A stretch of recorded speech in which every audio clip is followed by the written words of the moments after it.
네, 오늘 출애굽기 3장 1절로 8절 말씀을 가지고 찾아오시는 하나님의 사랑이라는 제목으로 말씀을 함께 나누겠습니다. 인간은 망각의 동물이다라고 하는 말이 있습니다. 이 망각을 부정적으로 말하면 오늘날 많은 분들이 힘들어하고 아파하는 치매의 한 부분이라고 볼 수가 있겠죠. 그렇다고 망각하지 않으면 그것도 또 문제가 되어집니다. 망각하지 않는 것을 과잉 기억 증후군이라고 말합니다. 과잉 기억 증후군. 잊어버리지 않는 거예요. 다 기억하는 거예요. 소소한 것까지. 그러다 보니까 그 머리가 아주 정말 넘치는 거죠. 그래서 그거를 과잉 기억 증후군이라고 하는데 이것도 하나의 다르게 보면 이것도 병인 거예요. 너무 잃어버려도 병이고 너무 안 잊어버려도 병이다라고 하는 얘기죠. 가장 좋은 거는 기억할 건 기억하고 안 기억할 건 안 기억하는 게 제일 좋은 것 같아요. 그런데 그렇다면 현실에서 그렇죠. 잊혀져 간다는 것은 어떻게 보면 슬픈 일이죠. 사람에게 잊혀져 가고 역사 속에 잊혀져 가고 또 하나님께 잊혀져 가는 건 더 그런 것이 되겠죠. 그런데 오늘 본문에 도망자로 잊혀져 간 자가 있습니다. 그가 누구냐 바로 모세입니다. 모세는 참 슬픈 삶을 살 수밖에 없었어요. 이 미디안 광야에 와서 약 40여 년간을 살았습니다. 그의 삶을 생애를 셋으로 나눈다면 애굽의 바로의 궁에서 40년, 왕자로서의 40년, 그리고 그가 미디안 광야에서 이제 목동으로서 또는 목자로서 40년, 그리고 그가 이제 이스라엘의 지도자로서 광야에서 40년, 이 세 가지의 삶을 나눌 수 있는데 그 중에 이제 그가 목자로서 이 광야에 사는 동안에는요, 하나님께서 그 안에 있던 것을 다 빼내시기 위한 그런 과정이다라고 저는 그렇게 생각을 합니다. 그러니까 애굽에서 40년 동안 있었던 지식과 지혜와 세상적인 그런 경험과 또는 자기의와 이런 것들을 이 광야에서, 비단 광야에서 양을 치게 하면서 그걸 다 빼내신 거예요. 그러니까 나중에 이제 오늘 이제 이 본장에 보게 되면 하나님께서 모세를 부르시고 모세에게 사명을 주실 때 모세는 하나님 저 못합니다. 저는요 말재주도 없고요. 저는 그런 능력도 없고요. 저는 그럴 일도 안 되고요. 그런 말은 안 써 있어요. 사실은 제가 볼 때는 그랬다는 거죠. 저는 그런 그릇이 아닙니다. 라고 하는 그런 마음에서 저는 못합니다라고 했어요. 심지어는요 어머니 아버지는 모르겠지만 사실 가족에게도 잊혀진 사람이 바로 이 모세였다라고 생각을 합니다. 모세의 삶은 사실은 자유도 없었어요. 자유로웠지만 자유가 없었습니다. 또 모세의 삶은 목적이 없었어요. 목적도 없고 그 삶에 의미도 없었습니다. 왜 살아야 되는지, 무엇을 위해 살아야 되는지, 어떻게 살아야 되는지 아무 의미가 없었어요. 그러니까 살아있긴 있는데 그의 삶에 에너지가 없었어요. 이 에너지는 어머니는 자녀를 기르면서 그 자녀를 사랑하는 그 에너지가 그 마음에 불때져 일어나잖아요. 그래서 무거운 짐을 짊어지고 다니면 남편 앞에는 죽어도 못 드는 짐인데 남편 없으면 아기도 뒤에 없고 짐도 들고 다 다니잖아요. 네, 슈퍼우먼이 된단 말이에요. 왜냐하면 아기로 인해서 주어지는 에너지가 있는 거예요. 그러니까 우리도 인생에서 인생의 어떤 목표를 갖고 목적을 가지고 살면 그것이 나를 이끌어간단 말이에요. 그것이 나를 바로 잡아간단 말이에요. 오직 그 목적을 위해서. 그런데 모세는 인생의 의미도 목적도, 그러니까 어떻게 보면 모세는 생명을 연명하는 거예요. 연명. 그냥 뭐 밥 먹고 그냥 해야 될 일이니까 연명하는 삶을 살았던 사람이 바로 모세였다라고 우리가 볼 수 있습니다. 그렇죠. 그러니까 밀려 사는 삶이에요. 밀려 사는 삶. 어쩔 수 없이 그냥 밀려 사는 삶이에요. 아침이면 양떼를 돌봐야 되고 또 아버지로서 또는 남편으로서 또는 사위로서 그냥 밀려 사는 거예요. 주도적인 삶도 아니고 창조적인 삶도 아니고 어쩔 수 없이 사는 삶을 살았던 것이 바로 이 모세였던 것입니다. 근데 그가 양을 치면서도 그 가축을 기르면서도 사실 그 가축도 자기 게 아니에요. 그 가축은 다 그의 장인 이들의 거죠, 사실. 그러니까 모세는 사실 아무것도 없는 거예요. 자식도 있지만 내 자식 같지도 않고, 그렇죠? 그러니까 나중에 이제 그 모세가 사역을 위해서 가나안 땅을 갈 때 하나님이 그의 아내에게 말하죠. 야, 네 아들들 다 할례시켜라. 왜 할례를 합니까? 그것을 깜짝 놀라죠. 할례를 하지 않으면 안 된다. 그러니까 사실은 모세가 그것도 하지 않았던 거죠. 할례를 행하지 않았던 거죠. 할례는 유대인들에게 있어서 굉장히 중요한 하나의 예식이었던 것이죠. 근데 그것도 하지 않았습니다. 그러니까 모세는 그냥 인생을 밀려 살고 있었어요. 연명하고 있던 그 모세에게 하나님께서 그 하나님의 산 호렙에 이루었을 때 오늘 본문에 보니까 떨기나무 불꽃 가운데 하나님이 그곳에 임하셨어요. 사실은 그 떨기나무는 광야에 흔히 있는 하나의 어떤 작품 같은 거예요. 근데 이것이 너무 광야가 뜨겁다 보니까 이 풀이 서로 있다가 바람이 불거든요. 그게 바람이 불 때 서로 부딪히다가 거기 불이 나요, 가끔씩. 그러니까 모세가 처음에 볼 때 저도 그 불 중에 하나겠다 생각을 해서 처음에는 관심을 갖지 않았어요. 그런데 불이 붙었으면, 불이 다 타면 그 떨기나무가 다 불이 탔기 때문에 불이 꺼져야 되는데 이상하게 불이 계속 붙여있는 거예요. 이상하다. 뭐지 저거? 그래서 관심을 갖다가 내가 가서 이것을 좀 보겠다 해서 그것을 갔는데 거기 도착하자마자 귀로 들리는 게 아니라 사실 이것은 모세의 가슴을 울리는 말씀이었다고 저는 봅니다. 모세야, 모세야, 내가 서는 곳은 거룩한 곳이니 내 발에서 신을 벗어라. 하나님의 말씀이 그의 가슴을 울리면서 거절할 수 없는, 거역할 수 없는 그런 말씀 앞에 그가 굴복할 수밖에 없었던 말씀이 오늘 말씀이죠. 자, 그러니까 보세요. 사람은 누구나 아픔과 후회를 가지고 살고 있습니다. 아픔이 없는 사람 없고요. 후회가 없는 사람이 없습니다. 저도 목회를 이제 이렇게 조금 했어요. 얼마 못했습니다. 조금 했는데, 근데 목회를 하면서 뒤안길을 돌아보면 아쉬움이 있고요. 그때 내가 좀 더 잘했으면 좋았을 텐데, 그때 이렇게 했으면 좋았을 텐데. 저도 후회가 있어요. 목회하면서도 사역을 하면서도 왜 제가 여러분 목사로 부름받아서 주의를 하고 있지만 저도 인간이거든요. 저도 사람이거든요. 그러다 보니까는 돌아보면 아쉬움도 있고 후회로움도 있고 이게 부족했다라고 하는 그런 것도 있게 되고, 그러다 보면 하나님께 회개하고 하나님 저를 좀 도와주십시오. 그래서 저는 그러거든요. 저 하나님 없으면 목회 못합니다. 이럴 때는 아멘도 해주셔야 되는데 하나님 없으면 저 목회 못합니다. 그러니까 저 같이 안 해주시려면 목회를 그만두게 해주십시오. 아니 싫으면 관두시고요. 그 하나님 저 같이 안 해주시려면 목회 그만두게 해주십시오. 아니 목회가 하나님 없이 목회가 하는 게 그게 목회입니까? 제가 가끔씩 하나님께 막 대드문트로 얘기하거든요. 그래도 안 되면 하나님 입장을 바꾸는 거 생각해 보십시오. 입장을 바꾸는 거 생각해 보면 하나님께 기도할 때가 있습니다. 자, 왜 사람은 아픔과 후회를 가지고 삽니까? 그것은 인간은요 누구나 완벽하지 않기 때문에. 사람은 완벽하지 않습니다. 그래서 사람은요 한두 개의 나사가 다 풀려져 있어요. 다. 그래서 단점 없는 사람 없고 장점 없는 사람 없고, 단점도 있으면 장점도 있고 좋은 점도 있으면 나쁜 점도 있어요. 그런데 처음에 결혼할 때는 좋은 점만 다 보이다가 그러다가 결혼하고 나서 좀 지나면 제정신이 들기 시작하면서 이제 나쁜 점을 보여요. 왜 치약을 중간 눌러서 쓰는 거야? 치약을 쓰면 끝부터 눌러서 써야지. 결혼 전에는 그렇게 멋있고 황홀하던 그 모습이 결혼하고 나면 제정신이 드는 거예요. 그때 내가 어쩌다 이런 인간을 만나고 내가 이렇게 고생하고 그런다니까요. 그때 가서 제정신이 들어서. 근데 누구든지 다 그런 부분이 있어요. 예수님 외에는 이 땅에 완전한 인간은 없음을 여러분이 아시기 바랍니다. 그러니까 여러분이 남편을 바라볼 때도, 아내를 바라볼 때도, 부모를 바라볼 때도, 자녀를 바라볼 때도 우리 자녀도, 우리 부모도, 우리 형제도, 우리 남편도, 아내도 이런 부분이 부족하구나. 그래서 아담에게 주신 하와가 하는 일이 배필이에요. 배필. 무슨 배필? 돕는 배필. 여자만 돕는 배필이 아니라 남자도 여자를 돕는 배필인 거예요. 성경 사실. 교회도 마찬가지고요. 다 마찬가지입니다. 자, 그런데 사람은 혼자 살 수 없어요. 사람은 어떤 시련과 고난을 통해서 속사람이 만들어지는 거예요. 속사람.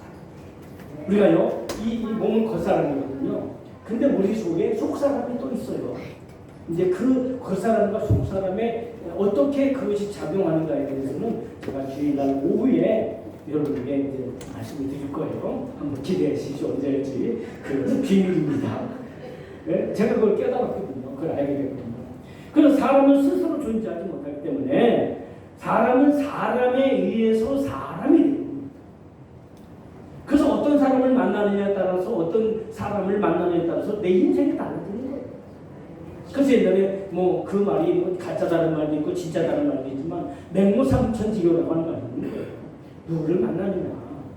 그가 그 무덤이 있는 곳에 있으니까 맨날 딸랑만 하다가 시장에서 있으니까 맨날 이거 얼마 저거 얼마 자 골라골라 잡아보세요. 그렇게 하다가 어디 갔어요? 학교 옆에 서당 옆에 가니까 그가 거기 또 공부하기 시작했다는 그런 진짜인지 아닌지 확인되지 않는 이야기가 그렇잖아요. 그러나 사람은 환경에 적응하고 환경을 개발하고 환경에 도전합니다. 이게 짐승과 사람의 다른 점이기도 합니다. 자, 오늘날 호렙산의 모세를 기다리시고 찾아오신 하나님. 호렙산을 주님 준비하시고 그래서 오늘 성경에 보려면 하나님의 산 호렙에 이뤘다고 말하고 있습니다. 하나님의 산 호렙에 그 호렙 쉬운 산을 말하는 게 아니에요. 이 호렙산에 대해서 하나님의 산 호렙이라고 말하고 있습니다. 우리를 찾아오시는 하나님이 즉 우리의 하나님 우리의 삶에 우리의 산에도 호렙산이 있는 거예요. 때로는 직장이 호렙산이 될 수 있고 여러분 가정이 호렙산이 될 수 있고 또 여러분 교회가 호렙산이 될 수 있는 거예요. 왜냐하면 모세의 삶의 현장 속에 하나님이 찾아오셨잖아요. 뭐 기도원이나 가야 은혜 받고 또 특별한 곳에 나가야 은혜를 받는 게 아닙니다. 하나님은 우리의 삶의 현장 속에 찾아오시는 하나님이신 것을 믿으시기 바랍니다. 그래서 모세의 삶의 현장 주로 그가 있는 그 광야 호렙산 광야에서 그가 양들을 치는 곳에 하나님이 그를 찾아가 주신 것입니다. 그 하나님이 우리의 삶의 현장에도 나를 찾아와 주시고 여러분을 찾아와 주시고 우리의 삶을 찾아와 주시는 것을 믿으시기 바랍니다. 근데 사실 모세는 그때 어떻게 됐어요? 무력감과 고독감 가운데 그가 있었어요. 사실 예수 믿고 산다고 하면서도 때때로 무력감을 느낄 때가 많고요. 때때로 고독감을 느낄 때도 있습니다. 제가 목사잖아요. 근데 목사도 고독감을 느낄 때가 있고요. 무력감을 느낄 때가 참 많이 있습니다. 저의 한계를 느낄 때가 너무 많습니다. 그럴 때마다 그래요. 하나님 저는 인간입니다. 그러니 하나님이 도와주십시오. 그래서 그렇게 하나님에게 하나님 입장을 바꿔놓고 생각해 보시라. 하나님이 도와주시지 않으면 제가 목회를 어떻게 하겠습니까? 이게 무슨 사업도 아니고 이게 무슨 인간이 머리 써서 하는 어떤 요행도 아니고 하나님이 도와주시지 않으면 저희가 목회 못합니다. 그럴 바에 안 도와주시려면 목회 그만두게 해주십시오. 목회를 어떻게 하는 말입니까? 하나님께 그렇게 투정도 하고 하나님께 반협박도 합니다. 하나님 협박받지 않으시죠. 그런데 자, 그래서 고독 가운데 있을 때 모세를 찾아오시고 오늘도 모세는 양떼를 치고 그들을 광야에서 그 양떼를 가지고 돌보고 있었는데 모세는 사실은 무력한 상태예요. 무력한 상태입니다. 그 무력한 모세를 찾아서 하나님이 우리를 만나시기 위해서 준비하고 기다리십니다. 오늘도 여러분들이 하나님을 만났습니까? 하나님과 함께하고 계십니까? 하나님의 은혜를 여러분이 경험하고 그 은혜를 통해서 살아가고 있습니까? 만약에 그렇지 못해서 어쩔 수 없이 교회에 오고 어쩔 수 없이 신앙생활하고 어쩔 수 없이 하나님을 믿는다면 그런 무력감과 고독함과 자신의 한계 속에 있는 분이 있다면 오늘 현장 속에 찾아오시는 하나님의 사랑을 만나시기를 주의 이름으로 축복합니다. 그 하나님을 만날 때 우리의 과거를 지우시고 새로운 비전과 새로운 은총으로 우리를 찾아오시는 그 하나님이신 것을 믿으시기를 주의 이름으로 축복합니다. 하나님 바로 그런 하나님이세요. 아무도 기억하지 않고 아무도 찾아오지 않는 아무도 깨닫지 못하는 이 무감각하고 무력한 이 모세를 찾아오는 그 하나님 잊혀진 그 하나님을 찾아오시는 하나님. 우리가 예수님의 사역 중에 보게 되면 38년 된 병자를 주님이 찾아가십니다. 그는 이미 38년이나 병을 앓아 있는 상태에서 그야말로 그는 연명하는 인생이었고 밀려가는 인생이었어요. 실로암 못에 들어가면은 전설에 의하면 실로암 못에 물이 막 동한다는 거예요. 막 물이 흔들리는 거예요. 그럼 그때 가장 먼저 들어간 사람이 어떤 병을 가졌더니 다 난다는 그런 전설이 거기 있는데 자기도 그걸 가고 싶은데 그도 실로암 못에 있긴 있는데 앞자리는 이미 다른 사람들이 다 차지하고 자기는 멀리 있는데 그도 잘 움직이지 못하는 거예요. 근데 늘 누워있는 거 어쩔 수 없이. 근데 가고 싶은데 자기를 도와줄 사람도 있고 자기를 도와줄 사람이 없는 거예요. 그래도 혹시나 해서 혹시나 하는 마음으로 거기 있긴 있는데 그냥 있는 거죠. 그런 38년 된 병자를 예수님이 찾아오셨어요. 아멘. 네가 낫고자 하느냐? 네가 인생의 문제를 해결받고자 하느냐? 네가 네 아픔을 해결받고자 하느냐? 라고 주님이 그에게 질문하셨어요. 여러분, 그 사람이 병 낫기 원하는 걸 몰라서 예수님이 물어보셨겠어요? 그랬더니 이 사람이 엉뚱한 대답을 하는 거예요. 아, 누가 나를 넣어줄 사람이 없어서 내가 저 실로암 못에 못 들어갑니다. 지금 자기 앞에 서 계신 분이 누군지, 지금 자기와 지금 말하신 분이 누군지를 모르고 있었어요. 그래서 그가 나를 넣어줄 사람이 없습니다. 네가 낫고자 하느냐? 예수님이 그에게 질문하셨고 주님은 그를 일으켜 세우신 것을 여러분이 믿으시기 바랍니다. 성경에 나와 있는 이야기예요. 2000년이 넘도록 한 번도 바꿔지지 않은 성경에 나와 있는 진리의 말씀입니다.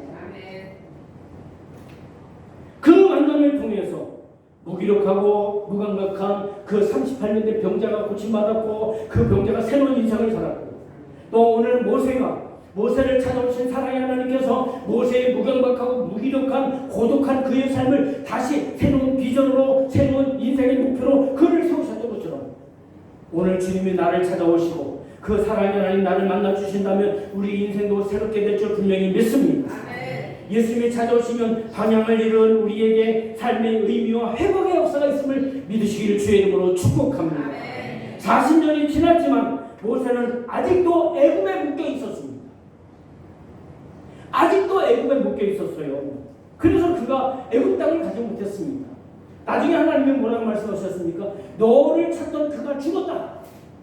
너를 찾던 그 바로가 죽었다. 그러니까 애굽으로 가라! 라고 말씀하셨어요. 그건 뭐예요? 모세가 아직도 몸은 지금 애굽에서 떠난 지 40년이나 됐지만 아직도 그의 마음이나 그의 의식이나 그의 삶이 애굽에 묶여 있었다는 것입니다. 모세는 아직도 그는 죄책감에 묶여 있었습니다. 왜냐하면 그 애굽에서 왜 떠나게 됐습니까? 군인을 때려 죽였어요.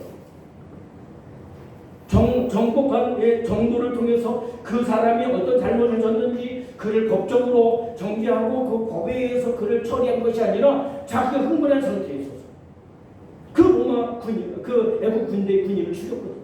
그러니까 늘 내가 그때 성질만 내지 않았으면, 내가 그때 혈기만 내지 않았으면 내가 이렇게 안 됐을 텐데 그 과거의 죄책감에 묶여 있었습니다. 그는 과거의 왕자였습니다. 왕자이기 때문에 그는 왕으로서의 제왕의 그런 스케줄에 의해서 그는 제왕이 되기 위한 그런 스케줄에 의해서 그가 자라나고 있었습니다. 그런데 그는 거기 묶였어요. 내가 옛날에 왕자였는데 내가 그때 그 바로 공무에서 있을 때 내가 같이 일어나면 시종드는 사람들이 와서 왜 발을 씻겨주고 옷을 입을지 어떻게 입을지 방은 괜찮은가 음식이나 모든 것을 다 제공하면서 나를 섬겼었는데 내가 왕자였는데 그 왕자의 아직도 묶여 있었습니다. 그는 과거에 성공했던 곳과 실패한 곳에 늘 묶여 있었습니다. 그러니 현재를 바라볼 때 그는 자신의 삶에 대해서 무력함을 느낄 수밖에 없었고 고독을 느낄 수밖에 없었고 그 자신에 대해서 정말 한심스러운 마음을 가질 수밖에 없었던 사실입니다. 그의 미래는 안개와 같았습니다. 앞이 보이지 않았어요. 앞이 눈이 있는데 사방을 분별할 수 없고 안개가 그렇잖아요. 안개가 끼면 사방을 분별할 수 없어요. 제가 어느 날 그렇게 운전할 때 보니까요, 장례식장을 가야 되는데 안개가 얼마나 짙었는지 10m가 잘 안 보이고 10m 잘 안 보이는 거예요. 그 장례식장이 어딘지는 아는데 못 찾겠다는 거예요. 그래서 제가 오죽하면 아는 길이고 아는 곳인데도 불구하고 제가 내비를 켰어요. 일부러. 아니 길을 모르겠어. 안 보여. 어딘지 안 보이겠어요. 길만 보이면 길만. 내비를 켰어요. 그래도 장모님은 또 잘 몰라요 제가. 그러니까 여기서 좌회전했어요. 아 여기가 거긴가 보다. 그래서 거기서 좌회전해서 그 장례식장을 갔던 적이 있습니다. 악녀 같았습니다. 앞이 보이지 않습니다. 그런 모세에게 하나님이 사랑으로 찾아와 주십니다. 아멘. 오늘 저와 여러분을 찾아와 주시는 그 은총과 은혜가 있게 되기를 주의 이름으로 축복합니다. 아멘. 그리고 인생을 새롭게 초기화시킵니다. 초기화. 이제 컴퓨터나 이런 걸 쓰는 분들은 잘 아실 거예요. 이 핸드폰도 문제가 생기면요 가서 초기화를 시키는 거예요. 초기화를 시키는 거. 그러면 다시 그 안에 있는 것들이 다 정리가 되어지죠. 하나님도 우리를 찾아오셔서 우리 인생을 초기화시키는 거예요. 초기화. 다시 시작하라. 예, 다시 시작하라. 그런즉 이전 것은 지나갔으니 보라 새 것이 되었도다. 할렐루야. 나는 과거가 없습니다. 나는 옛날에 없습니다. 나는 오늘부터만 있습니다. 나의 인생에서 하나님과 함께하는 인생, 바로 오늘이 나의 인생의 첫날이고 첫 시작입니다. 그래서 이스라엘 나라는요 보통 달력에 4가지가 됩니다. 양력, 음력, 시민력, 그 다음에 종교력. 그들이 달력이 이렇게 가요. 그런데 그들이 출애굽을 하는 그 기점을 통해서 출애굽을 하는 그날이 1월 1일이라고 했습니다. 그래서 유대인들은요 출애굽하는 그 시점을 1월 1일로 정하고 그때부터 달력을 거기에 또 적용을 했습니다. 그러니까 오늘 내가 믿는 날, 오늘 내가 주님 앞에 서는 날, 그 날이 바로 첫날인 것입니다. 그래서 그 인생을 다시 하나님을 만나면 인생이 초기화되는 거죠. 세팅을 시키는 거 다시. 또 여러분 지금 불꽃 가운데 부르시는 음성으로 찾아와 주십니다. 이 은혜에 우리에게 결단이 필요합니다. 오늘 3절 말씀을 여러분이 보십시오. 거기에 모세가 뭐라고 말하고 있습니까? 이에 모세가 이르되 내가 돌이켜 가서 이 큰 광경을 보리라. 이 큰 광경을 보리라. 떨기나무가 어찌하여 타지 아니하고 하니 그때라. 그래서 거기 가서 보겠다. 마치 12알의 혀를 청하였던 여인이 내가 가서 그의 옷자락에 손만 대어도 낫겠다. 여러분 그거 아십니까? 우리가 말하지 않으면 하나님도 말씀하지 않으시고 우리가 행동하지 않으면 하나님도 역사하지 않으시고 이거 굉장히 중요한 거예요. 사람들은요 자기는 아무것도 하지 않으면서 하나님이 알아서 다 해주기 원하거든요. 아닙니다. 하나님은 그렇게 하지 않으세요. 내가 하지 않는 한 하나님도 안 하십니다. 그래서 성경에 보게 되면 예수님께서 많은 병자를 고칠 때 야 내 상을 들고 가라. 네가 시로암 못에 가서 눈을 씻으라. 행동을 요구하시는 게 되게 많아요. 굉장히 많습니다. 그렇죠? 그런 것처럼 주님도 마찬가지죠. 찾아오시는 하나님을 받아들이면 우리에게 어떤 현상이 나타납니까? 이 말씀을 통해서 우리가 말씀을 정리할 텐데 새로운 꿈과 비전을 주시다. 무기력하고 무명각하고 인생의 목적도 의미도 모르고 있던 모세에게 그가 와서 말씀하셨을 때 그에게 꿈과 비전이 주어졌음을 믿으시기 바랍니다. 잊혀져가던 그 모세를 위대한 지도자로 하나님이 쓰시는 거예요. 어떻게 감히 바로와 함께 가서 1대1 정말 1대1로 그가 정말 영적 싸움을 할 수 있겠습니까? 모세에게는 그런 권한도 그런 능력도 그런 용기도 그런 배짱도 없었던 거예요 사실은. 근데 그가 하나님을 만나고 나서 보니까 그가 새로운 인생의 꿈과 비전을 가진 거예요. 여러분 예수 믿어보십시오. 정말 하나님을 제대로 만나보십시오. 내가 어떻게 살아야 될지 무엇을 위해 살아야 될지 어디를 향해 갈지 그게 딱 세워지는 거예요. 제가 그랬어요. 제가 오늘 간증을 다 하지 않겠습니다만 제가 그랬어요. 제 어린 시절에 그랬어요. 제 어린 시절에 정말 그 꿈하는 그 어린 시절에 저는 꿈이 없었습니다. 인생의 목적이 없었어요. 그런 게 없었어요. 그럼 제가 하나님을 만나고 나서 제가 인생의 목적이 생깁니다. 네? 그렇죠. 내가 어떻게 살아야 될지 무엇을 위해 살아야 될지 삶의 의미를 제가 그래서 그것을 위해서 지금도 살고 있습니다. 평생 호흡으로 잔뼈가 굵었던 여러분 제자들 보십시오. 그 제자들이 예수를 만나고 나서 그들의 영혼을 구하는 사도, 영혼을 구하는 하나님의 사역자로, 하나님의 동역자로 세워졌는 것을 보게 됩니다. 그 내게 오신 그 예수 하나님을 받아들이면 그들과 함께 일할 수 있는 좋은 동역자를 붙여주십니다. 여러분 성경에 보면 다 그렇죠. 모세도 아론과 훌 그리고 갈렙과 여호수아를 붙여주시잖아요. 모세는 원래는 혼자 고독한 삶을 살았던 그에게 좋은 동력자를 붙여주셨어요. 여러분, 베드로에게도 요한을 붙여주셨고 바울에게도 신라를 붙여주셨습니다. 저에게도 좋은 동력자를 주셨어요.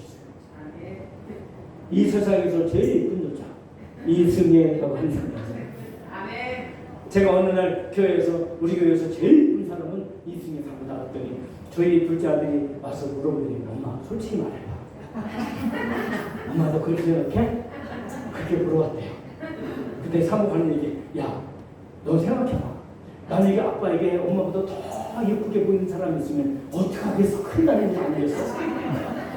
그랬더니 아들은 하는 얘기, 그런 의미에서 꿈보다 행동이 더 좋았어요.